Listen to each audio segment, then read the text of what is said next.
የተከበራችሁ ውድ አድማጮቻችን በቅድሚያ ዋና መረጃዎች እናስደምጣችኋለን። ባህረ ሰላጤው እየተቃጠለ ነው። አሜሪካ፣ ኢራን፣ እስራኤል ዓለም ወደ ታላቅ ጦርነት እየተንቀሳቀሰች ነው። ዛሬ ጠዋት አስደንጋጭ ዜና ተሰምቷል። በኩዌት በርካታ የአሜሪካ ወታደራዊ አውሮፕላኖች ተከስክሰዋል። የበረራ አባላቱ በሕይወት ተርፈዋል ቢባልም ጥያቄው አንድ ነው። ይህ አደጋ ነበር ወይስ ጥቃት? እነዚያን ጊዜ በኢራን የድሮንና የሚሳኤል ጥቃቶች በባህረ ሰላጤው አካባቢ ተቀጣጥለዋል።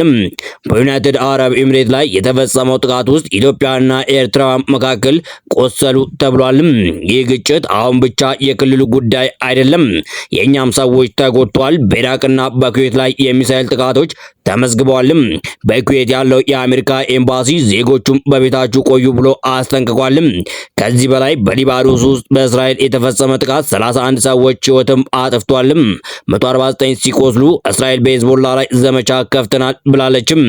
እንዲሁም በሳይፕረስ ያለው የዩናይትድ ኪንግደም የጦር ሰፈር በኢራን ድሮን ተመቷል። ይህ ግጭት አሁን አውሮፓንም እየነካ ነው። ከፍተኛ ድንጋጤ ግን ይህ ነው።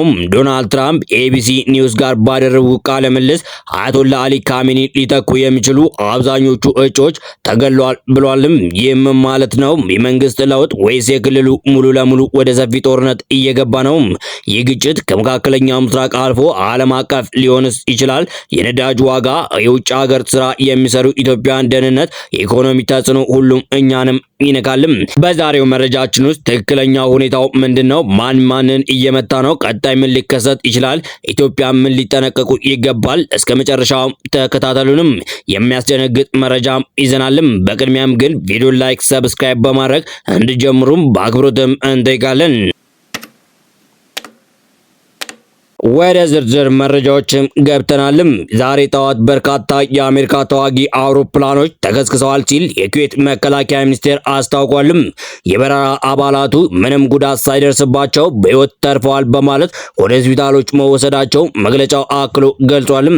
የኩዌት መከላከያ ሚኒስቴር መግለጫ የበረራ አባላቱ ሁኔታ የተረጋጋ መሆኑን አስታውቋልም። የመከላከያ ሚኒስቴር አክሎም ከአሜሪካ ጋር ስለ ክስተቱ እየተነጋገረ መሆኑንና የክስተቱ መንስኤዎች በተመለከተ ምርመራውን እየተካሄደ መሆኑን አስታውቋልም። በመቀጠልም ኢራን በዩናይትድ አረብ ኤምሬት ላይ በከፈተችው መጠነ ሰፊ የአየር ጥቃት የቆሰሉ ሰዎች መኖራቸውና ከነዚህም መካከል ኢትዮጵያና ኤርትራውያን እንደሚገኙበት የሀገሪቱ መከላከያ ሚኒስቴር አስታውቋልም። ባለፉት 2 ቀናት ኢራን በመቶዎች የሚቆጠሩ ባላስቲክ ሚሳይሎችን፣ ክሩዝ ሚሳይሎችንና ድሮኖችን ወደ ኤምሬት ያስወነጨፈች ሲሆን አብዛኞቹ የአየር መከላከያ ስርዓቱ አማካኝነት እንዲከሽፉ ተደርጓልም። ሆኖም ከጥቃቱ ጋር ተያይዞ የሚከተሉ ጉዳቶች መመዝገባቸው ሚኒስቴሩ ገልጿልም።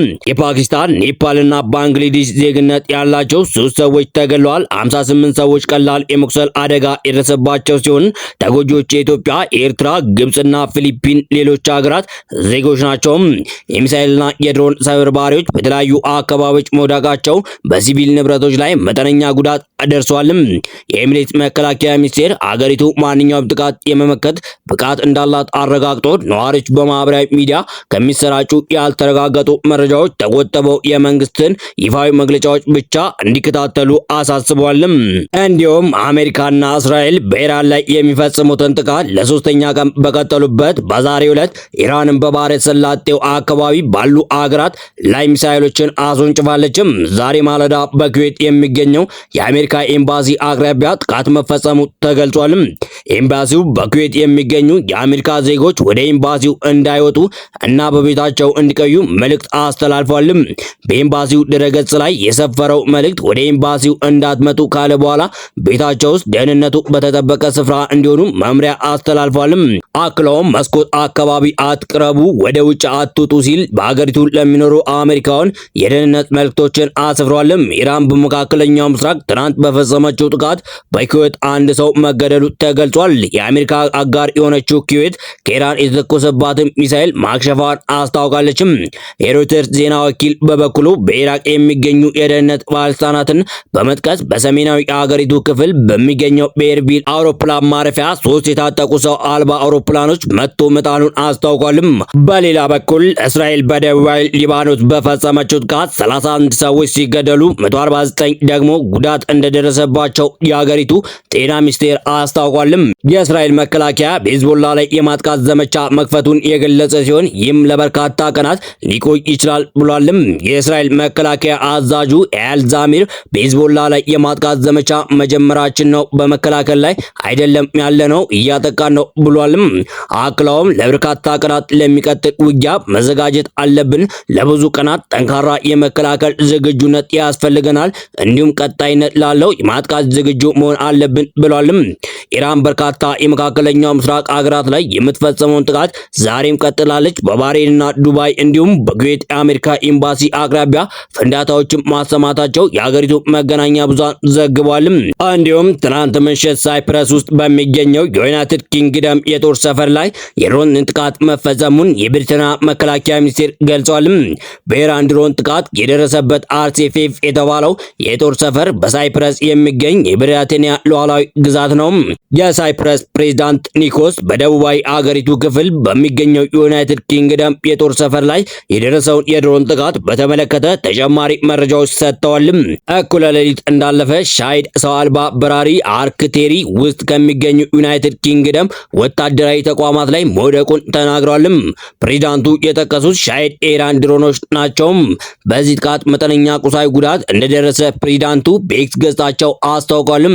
ከአውሮፓውያኑና ሌሎች መሪዎች ጋር በቋሚነት ግንኙነት እያደረጉ እንደሆነ ገልጸዋልም። አክለውም ግን ሳይፕረስ ምንም አይነት ወታደራዊ ዘመቻ ውስጥ የመሳተፍ እቅድ እንደሌላት ተናግሯልም። የብሪታንያ መከላከያ ሚኒስቴር በበኩሉ የሰራተኞችንና የቤተሰቦቻቸውን ደህንነት ፍጹም ቅድሚያ የሚሰጠው ጉዳይ ነው ብሏልም። ለጥንቃቄ እርምጃ ሲባልም በጦር ሰፈሩ የሚገኙ የቤተሰብ አባላት ወደ ሳይፕረስ ደሴት አቅራቢያ ወደሚገኝ ስፍራ መዘዋወራቸውን አስታውቋልም።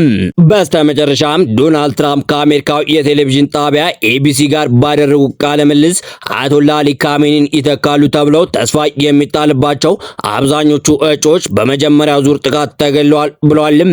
የኤቢሲ ጋዜጠኛ የሆነው ጆናታን ካርል በማህበራዊ ሚዲያ ገጹ ላይ ከአሜሪካው ፕሬዝዳንት ጋር በስልክ በነበረው ቃለ ምልልስ ላይ አብዛኞቹ እጩዎች በማስወገድ ረገድ ውጤታማ ነበርን እንዳሉት ጽፏልም። የኢራን ጠቅላይ መሪ አያቶላ አሊ ካሜኒ በአሜሪካና በእስራኤል የአየር ጥቃት ቅዳሜ የካቲት 1 ቀን 2018 ዓ.ም ተገለዋልም። የአሜሪካው ፕሬዝዳንት ዶናልድ ትራምፕ ከዚህ ቀደም ኢራንን ለመምራት 3 ጥሩ አማራጮች መኖራቸውን ተናግረው የነበሩ ቢሆንም ስማቸውን ከመዘርዘር ግን ተቆጥበዋልም። እሁድ ዕለት ከአሜሪካ ማዕከላዊ እዝ በኢራን በተፈጸመ ጥቃት 3 አሜሪካ ወታደሮች መገደላቸውንና 5 ደግሞ የመቁሰል አደጋ እንደደረሰባቸው ካረጋገጠ በኋላ ተጨማሪ አሜሪካውያን ላይ ጉዳት ሊደርስ እንደሚችል ፕሬዝዳንት ትራምፕ ተናግረዋልም። መልካም ጊዜ እንደሁላችሁም እንመኛለን።